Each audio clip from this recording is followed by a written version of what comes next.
शेतकरी मित्रांनो नमस्कार. बाकाल ॲग्रो पॅटर्न यूट्यूब चॅनलमध्ये मी ज्ञानेश्वर बाकाल पुन्हा एकदा तुम्हा सर्व शेतकरी बांधवांचे अगदी मनापासून स्वागत करतो.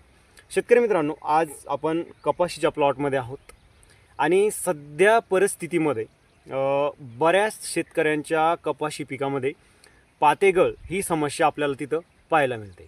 मग पात्यांची गळ होऊ नये, जास्तीत जास्त पात्यांची होणारी जी गळ आहे तर ती आपल्याला कशा पद्धतीनं थांबवता येईल, त्यासाठी आपण काय उपाययोजना करायला पाहिजे, कोणती फवारणी आपण अशा वेळेस तिथं करू शकतो ज्यामुळे पात्यांची गळ आपल्याला तिथं थांबवता येईल, तर याचीच माहिती आज आपण जाणून घेणार आहोत. शेतकरी मित्रांनो, तुम्ही पहिल्यांदाच आपल्या बाकाल ॲग्रो पॅटर्न यूट्यूब चॅनलवर आला असेल तर चॅनलला सबस्क्राईब करा, सोबत नोटिफिकेशन बेल ऑन करा, म्हणजे येणाऱ्या नवीन व्हिडिओचं नोटिफिकेशन तुम्हाला मिळेल. आणि तुम्ही हा व्हिडिओ जर फेसबुकवर बघत असेल तर आपल्या बाकाल ॲग्रो पॅटर्न फेसबुक पेजला लाईक आणि फॉलो करायला नक्कीच विसरू नका.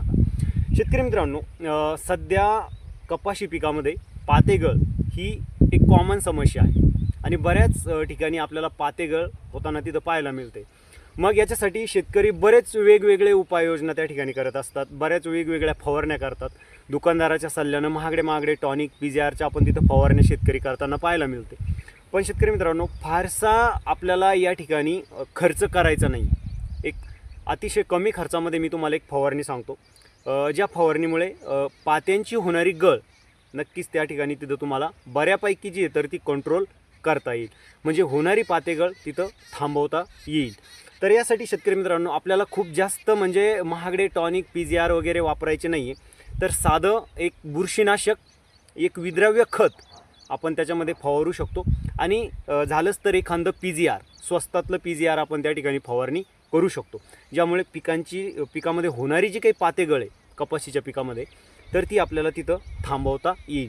आता सर्वप्रथम पात्यांची गळ का होते, म्हणजे शेतकरी मित्रांनो, पातं जर देठाला पिवळं पडून गळत असेल तर अशा वेळेस समजून घ्यायचं की इथं बुरशीचा प्रादुर्भाव झालेला आहे किंवा आळीनं पात्याला डंक केलेला आहे आणि त्याच्यामुळे पातं पिवळं पडून गळत आहे. किंवा शेतकरी मित्रांनो, जर एकदम हे अतिशय असं हिरव्यागार कलरचं पातं जर तुम्हाला गळताना पिकामध्ये दिसत असेल तर अशा वेळेस समजून घ्या की तुमच्या कपाशीच्या पिकामध्ये अन्नद्रव्याची कमतरता निर्माण झालेली आहे, म्हणजे न्यूट्रिएंट्स डिफिशियन्सी ज्याला आपण म्हणतो तर ती तुमच्या पिकात निर्माण झालेली आहे आणि त्याच्या अभावी तुमच्या पिकामध्ये हिरवीगार पाते गळताना तुम्हाला पाहायला मिळते. मग अशा वेळेस आपण काय उपाययोजना करायला पाहिजे, कोणती फवारणी करायला पाहिजे की जेणेकरून होणारी पात्यांची गळ आपल्याला तिथं कंट्रोल करता येईल. तर त्यासाठी जसं मी सांगितलं की याच्यासाठी आपल्याला एक बुरशीनाशक, एक PGR आणि एक विद्रव्य खत एवढी जर आपण साधी फवारणी केली तर या समस्येवर आपण चांगल्या प्रकारे नियंत्रण तिथं मिळवू शकतो. तर शेतकरी मित्रांनो, आपण अशा वेळेस काय करू शकतो, तर नॅफ्थॅलिन ॲसिटिक ॲसिड म्हणजे बायरचं जे प्लॅनोफिक्स आहे तर या PGRचा अशा वेळेस तुम्ही तिथं वापर करू शकता. 20 लिटरच्या पंपासाठी 5 ml त्याचं स्टँडर्ड प्रमाण आहे. आणि त्याच्यासोबत शेतकरी मित्रांनो 20% बोरॉन असलेलं कोणत्याही कंपनीचं तुम्ही विद्रव्य खताचा तिथं वापर करू शकता 25 ग्रॅम प्रति 20 लिटरच्या पंपासाठी.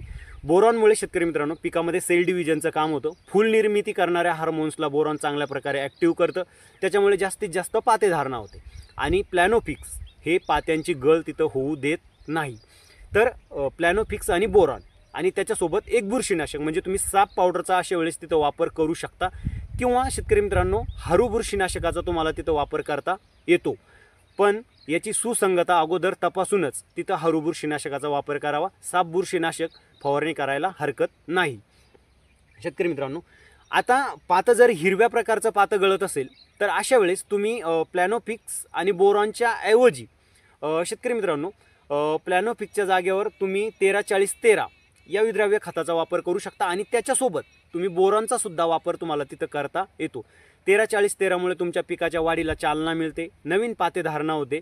13-40-13मुळे शेतकरी मित्रांनो जास्तीत जास्त फुलांची सुद्धा निर्मिती होते आणि फुलगळ जे तर 13-40-13मुळे तिथं कमी होण्यासाठी मदत होते.